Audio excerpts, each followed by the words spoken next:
Make a cylinder and give it 12 vertices. Give it a loop cut and mirror it on a Z-axis. Shade smooth, auto smooth, and then increase the angle. Alright, bump node, color ramp, wave texture. Click Ctrl T for mapping. Rotate 90 degrees on the Y and tweak your scale and distortion.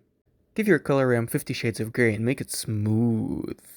Inset the top, extrude it down, delete that stupid face. Create a new material and call it cardboard. Use a similar bump setup as before. For the color, use a noise texture and a color ramp. Set your colors to brown and make your noise more detailed. New material, copy the settings. Set your wave to rings and slide around the color ramp. Let's add a sub D and put in a couple loop cuts. Make a wall. Make a box. Set it to wireframe. Copy, copy, copy, copy, copy, copy, copy, copy, copy, copy, copy. Rotate at random. And copy the copies, and copy the copies of the copies, and copy the copies of the copies of the copies. Add a camera. Add a light. Render it out and watch them fall.